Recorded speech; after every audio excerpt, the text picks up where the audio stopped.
சற்று நேரத்துக்கு முன்பதாக ஈரான் இது தொடர்பான செய்திகளை மீண்டும் வெளியிட்டிருக்கிறது. குறிப்பாக பொதுமக்களுக்கு எந்த பாதிப்பும் கிடையாதுங்கிறத தாண்டி அமெரிக்காவினுடைய இந்த தாக்குதல்களால் மத்திய கிழக்கு நாடுகளுடைய எந்த தாக்கங்களும் ஏற்படவில்லை என்பதையும் சற்று நேரத்துக்கு முன்பதாக குவைத்தும் அறிவித்திருக்கிறது. குவைத்துடைய அணு பாதுகாப்பு அமைப்பும் இதை அறிவிச்சிருக்கிறாங்க. ஈரான் வேறு ஒரு இடத்தில், சர்வதேசத்திற்கு தெரியாத ஒரு இடத்தில் யுரேனியம் செறிவூட்டப்பட்ட அத்தனையும் பாதுகாப்பாக வைத்திருக்கிறது. வளமையாக இந்த ரெண்டு அட்டாக் எப்படி நடக்கும்னு இஸ்ரேல் சொல்றாங்கன்னு சொன்னா, ஒரு அட்டாக் நடந்து பல மணி நேரங்களுக்கு பிறகு அடுத்த அட்டாக் நடப்பதற்கு வாய்ப்பு இருக்கிறது. ஆனா இன்னைக்கு ஈரான் அடிச்சிருக்கக்கூடிய அடியெல்லாம் அப்படின்னா, ஒரு அட்டாக் நடத்தப்பட்டு வித்தின் ஹாஃப் அன் அவருக்குள்ள அடுத்த அட்டாக் அடிச்சிருக்கிறாங்க. எனவே ஈரான் தங்களுடைய தாக்குதல்களை அதிகரித்திருக்கிறார்கள் என்பது மிக தெளிவாக தெரிகிறது என்கிற செய்திகளை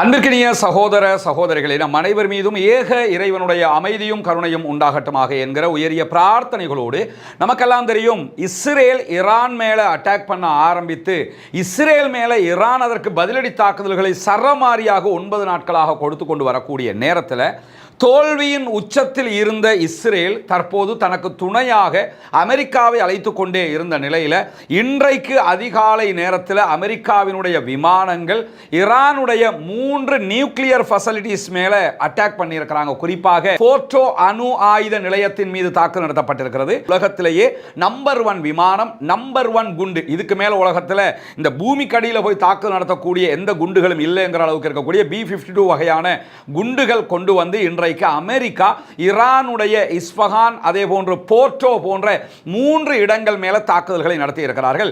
இதுல எந்த அளவு சேதம் உண்டாகி இருக்கிறது என்பது தொடர்பான விரிவான விவரங்கள் இதுவரைக்கும் வெளியிடப்படாதிருந்த நிலையில் சற்று நேரத்துக்கு முன்பதாக ஈரான் இது தொடர்பான செய்திகளை மீண்டும் வெளியிட்டிருக்கிறது. குறிப்பாக இந்த யுத்தத்தில் அமெரிக்கா பங்கெடுத்தால் அமெரிக்காவோடும் சேர்ந்து நாங்கள் சண்டையிட வேண்டி வரும் என்பதை மீண்டும் மீண்டும் ஈரானுடைய சுப்ரீம் லீடர் ஆயத்துல்லா அலி காமனி வலியுறுத்தி வந்த நிலையில தான் இந்த தாக்குதல்கள் இன்று காலையிலே நடந்திருக்கு. இதான் அங்க இருக்கக்கூடிய போர்ட்டோ வசதிகளை தான் நீங்க பாக்குறீங்க. இந்த ஏரியாவில் தான் தாக்குதல் நடத்தப்பட்டிருப்பதாக சொல்லப்படுகிற அதே நேரத்தில் இங்க நம்ம என்ன கவனிக்கணும்னு சொன்னா, இந்த போர்ட்டோ எங்க இருக்குதுன்னு சொன்னா ஒரு மலைக்கு உள்ளாக இருப்பதாக சொல்லப்படுகிறது.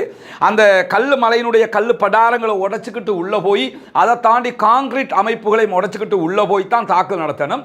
குறிப்பாக உலகத்தில் இருக்கக்கூடிய B-52 வகையான இந்த ஆயுதங்களை கொண்டு எவ்வளவு தூரம் தாக்கலாம் என்று சொன்னா 60 மீட்டர் ஆழம் வரைக்கும் தான் தாக்க முடியும் என்று சொல்லப்படுகிறது. ஆனா இந்த போர்ட்டோ நியூக்ளியர் சைட்டுங்கிறது 80 மீட்டர் ஆழத்தில் அமைய பெற்றிருப்பதாக ஈரான் சொல்லிக் கொண்டிருந்த நிலையில் இன்றைக்கு ஆச்சரியமான செய்திகளை தாக்குதலுக்கு பிறகு ஈரான் அறிவித்திருக்கிறது. குறிப்பாக ஈரானுடைய அணுசக்தி அமைப்பு என்ன சொல்றாங்கன்னா, அணுசக்தி நிலையங்கள் தொடர்ந்து தாக்கப்படுகின்றன, ஆனால் அணுசக்தியை, அணுவை செறிவூட்டுகிற, யுரேனியத்தை செறிவூட்டுகிற செயல்பாடுகள் தொடர்ந்து நடைபெறும் என்று அறிவித்திருக்கிறார்கள். ஏன்னா ஈரானுங்கிறது ஒரு பரந்துபட்ட நாடு, மலைகளையும் குன்றுகளையும் கொண்ட நாடு. அதே நேரத்தில் அவர்கள் ஒவ்வொரு நகரத்துக்கு கீழையும் ஏவுகணை நகரங்களை அமைத்திருப்பதாக சொல்லப்படுகிற அதே நேரத்தில் அணு நிலையங்களை இதெல்லாம் நடக்கும் என்று எப்பயோ முடிவெடுத்து தான் அவங்க அதெல்லாம் செஞ்சுக்கிட்டு இருக்கிறாங்க. பாரசீகம்ங்கிறது கடந்த பல ஆண்டுகளாகவும் இதே மாதிரியான டெக்னிக்கலை தான் அவங்க பயன்படுத்தியிருக்கிறாங்கிறத வரலாற்றில் நம்ம பார்க்க முடிகிற அதே நேரம் இப்படி ஈரானுக்கு மேலே அமெரிக்கா இன்னைக்கு அடிக்கும்னு அவங்க நினைச்சிருக்க மாட்டாங்க. 20 வருஷத்துக்கு முன்னுக்கு அடிச்சிருக்க வேண்டியது இன்னைக்கு லேட்டாகி அடிச்சிருக்கிறாங்க தான் புரிவாங்க. அதனால அவர்களுடைய அனைத்து தயாரிப்புகளும் இதை எதிர்கொள்வதற்கு ஏற்ற விதமாகத்தான் அமைந்திருக்கும் என்கிறத நம்ம புரிஞ்சுக்கிறோம். அதே நேரத்தில் கதிர்வீச்சு அச்சங்கள் குறித்து ஈரான் இன்றைக்கு மீண்டும் பொதுமக்களுக்கு ஒரு அறிவிப்பை விடுத்திருக்கிறாங்க. அமெரிக்காவினுடைய வான்வழி தாக்குதல்களால் பாதிக்கப்பட்ட தளங்கள், வசதிகளுக்கு அருகாமையில் இருக்கக்கூடிய மக்கள் யாரும் பயப்பட வேண்டிய அவசியம் கிடையாது, எந்த விதமான கதிர்வீச்சு அச்சங்களும் கிடையாது என்று சொல்லி இன்றைக்கு ஈரானுடைய தேசிய அணு பாதுகாப்பு அமைப்பினுடைய தலைவராக இருக்கக்கூடிய ரஸா கர்தான் அவர்கள் அறிவித்திருக்கிறார்கள். எனவே பொதுமக்களுக்கு எந்த பாதிப்பும் கிடையாதுங்கிறத தாண்டி அமெரிக்காவினுடைய இந்த தாக்குதல்களால் மத்திய கிழக்கு நாடுகளுடைய எந்த தாக்கங்களும் ஏற்படவில்லை என்பதையும் சற்று நேரத்துக்கு முன்பதாக குவைத்தும் அறிவித்திருக்கிறது. குவைத்துடைய அணு பாதுகாப்பு அமைப்பும் இதை அறிவிச்சிருக்கிறாங்க. சவுதி அரேபியா ஆல்ரெடி அறிவிச்சிட்டாங்க. இந்த இடத்துக்கு அட்டாக் பண்ணதுனால மத்திய கிழக்கு நாடுகளுக்கும் எந்த பாதிப்பும் ஏற்படவில்லை என்கிறத தாண்டி இந்த தாக்குதல்களால் என்ன நடக்க போகிறதுங்கிறத பார்த்தீங்கன்னு சொன்னா, ட்ரம்ப் அறிவித்திருக்கக்கூடிய அறிவிப்பு, நாங்கள் இந்த தாக்குதலில் பாரிய வெற்றி பெற்றிருக்கிறோம் என்று சொல்லியிருக்கிறார்கள். ஆனால் பிரச்சனை என்பது அதுவல்ல. ஏன்னு கேட்டா, ஈரானுடைய மிகப்பெரிய யுரேனியம் செறிவூட்ட நிலையமாக இருக்கக்கூடிய போர்ட்டோ மேலதான் அமெரிக்காவினுடைய தாக்குதல்கள் நடத்தப்பட்டிருக்கிறது.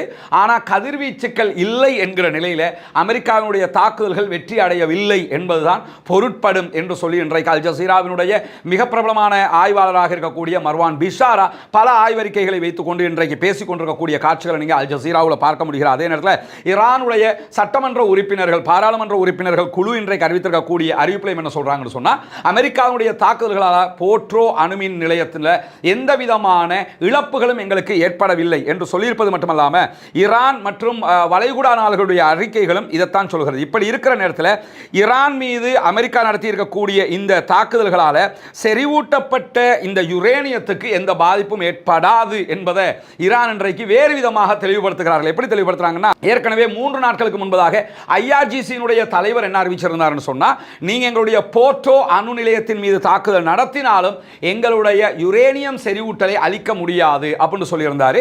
ஏன்னா உலகத்தில் நம்மள வெளிப்படையாக பார்க்கிறது, போர்ட்டோ அணுமின் நிலையம் 80 அடி ஆழத்தில் இருக்குது, 60 அடி ஆழம் வரைக்கும் தான் எங்களுடைய குண்டு தாக்குதல் நடத்த முடியும் என்பதுதான் நம்முடைய எல்லாருடைய விளக்கமாக இருக்கக்கூடிய நேரத்தில் ஐஆர்ஜிசி என்ன சொன்னாங்கன்னா, எங்களுடைய செறிவூட்டப்பட்ட யுரேனியம் அத்தனையையும் நாங்கள் வேறு இடத்திற்கு நகர்த்தி விட்டோம் என்று சொல்லியிருந்தாங்க. எனவே உலகத்துக்கு அவங்க போர்ட்டோவை காட்டுறாங்க, இஸ்பஹானை காட்டுறாங்க, தப்ரீஸை காட்டுறாங்க, மற்ற இடங்களை காட்டுறாங்க. உண்மையிலேயே ஈரான் வேறு ஒரு இடத்தில், சர்வதேசத்திற்கு தெரியாத ஒரு இடத்தில் யுரேனியம் செறிவூட்டப்பட்ட அத்தனையும் பாதுகாப்பாக வைத்திருக்கிறது. அந்த இடத்தில் அவர்கள் அணு ஆயுதத்தை தயாரிக்கக்கூடிய செயல்பாட்டை முன்னெடுக்கிறார்கள் என்பது அத்தனை பேருக்கும் தெரியாத ஒரு ரகசியத்தை இன்றைக்கு அவர்கள் வெளிப்படுத்தி இருக்கிறார்கள். எனவே மொசாதோ, அமெரிக்காவினுடைய உளவு பிரிவுகளோ கண்டறியாத ஒரு இடத்தில் அவர்கள் செறிவூட்டப்பட்ட யுரேனியத்தை பாதுகாத்து விட்டார்கள் என்பதை சற்று நேரத்துக்கு முன்பதாகவும் மீண்டும் ஈரான் அறிவித்திருக்கிறது. எங்களுடைய செறிவூட்டப்பட்ட யுரேனியத்தை நாங்கள் வேறு இடத்திற்கு நகர்த்தி இருக்கிறோம். நீங்க போர்ட்டோ மேல அட்டாக் பண்றதுனால எங்களுக்கு எந்த இழப்பும் இல்லை. கட்டிடங்கள் அழிக்கப்படலாம், மற்றவை அழிக்கப்படலாமே தவிர யுரேனியத்தை நீங்க அழிக்க முடியாது என்று சொல்லியிருக்கிறாங்க. அதனாலேயோ என்னவோ கதிர்வீச்சு எதுவும் இவ்வளவு அட்டாக் பண்றான். இதுக்கு முன்னாடி இஸ்ரேல் பலமுறை அட்டாக் பண்ணிட்டான், எந்த ஒரு கதிர்வீச்சும் வெளியே வரலை. இருந்தால் தானே வெளியே வரும் என்று சொல்லி ஈரான் சொல்கிறார்கள்.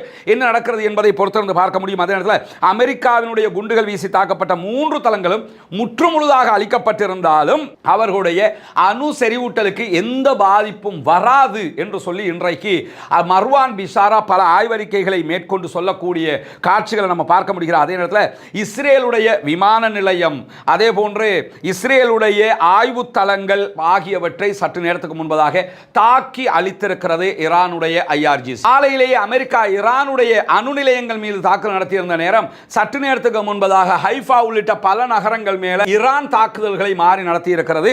அந்த தாக்குதல்களை பொறுத்தவரையில் இன்றைக்கு பென் குரியன் விமான நிலையத்தின் மீது தாக்குதல் நடத்தப்பட்டிருக்கு. இஸ்ரேலுடைய அனைத்து விமானங்களும், இஸ்ரேலுக்குள்ள வரக்கூடிய அனைத்து விமானங்களும் அடுத்த மாதம் 28ஆம் தேதி வரைக்கும் மொத்தமாக நிறுத்தப்பட்டிருக்கக்கூடிய நேரத்தில் பென் குரியன் விமான நிலையத்தின் மீது உச்சகட்ட தாக்குதல்களை நாங்கள் நடத்தி இருக்கிறோம் என்று ஈரான் அறிவித்திருக்கிறது. இஸ்ரேலும் அதை ஒப்புக்கொண்டிருக்கக்கூடிய நேரத்தில் இஸ்ரேலுடைய ஆராய்ச்சி நிலையங்கள் மீதும் சற்று நேரத்துக்கு முன்பதாக தாக்குதல்கள் நடத்தப்பட்டிருக்கக்கூடிய செய்திகள் வெளியாகி கொண்டிருக்கக்கூடிய காட்சிகளை நம்ம பார்க்கிறோம். அதே நேரம் ஈரானுடைய இஸ்லாமிய புரட்சிகர காவல் படை ஐஆர்ஜிசி வெளியிட்டிருக்கக்கூடிய அறிக்கைகளை தஸ்னீம் நியூஸ் ஏஜென்சி வெளியிட்டிருக்கிறத நம்ம பார்க்க முடியும்.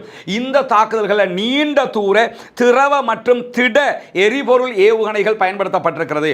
ஈரானுடைய ஏவுகணைகளை பொறுத்தவரையில் திரவ எரிபொருள்கள் பயன்படுத்தக்கூடிய ஏவுகணைகளும் இருக்கிறது, அதே நேரத்தில் திட எரிபொருள்கள் பயன்படுத்தக்கூடிய ஏவுகணைகளும் இருக்கிறது. இந்த 2 வகையான ஏவுகணைகள் மூலமாக தாக்குதல்கள் நடத்தப்பட்டிருப்பதாக தஸ்னீம் நியூஸ் ஏஜென்சி வெளியிட்டிருக்கக்கூடிய செய்திகளை சொல்றது மட்டுமல்லாம, ஏவுகணை தாக்குதல்களுக்கு பிறகு டெல் அவிவ் மற்றும் ஹைஃபாவில் பரந்த அளவில் சேதம் ஏற்பட்டிருக்கிறது என்கிறது இஸ்ரேலி ஹயோம் என்கிற இஸ்ரேலுடைய பத்திரிகை. அதை வழிமொழியும் விதமாக இஸ்ரேலி டுடே இன்றைக்கு நியூஸ் வெளியிட்டிருக்க ஜெருசலம் போஸ்ட் ஆகிய பத்திரிகைகளும் இன்றைக்கு ஈரான் இஸ்ரேல் மேல நடத்தியிருக்கக்கூடிய தாக்குதல்கள் உச்சமான தாக்குதல்கள் என்கிற செய்திகளை சொல்லியிருக்கிறார்கள். ஈரான் 2 சரமாரி ஏவுகணைகளை ஏவியது.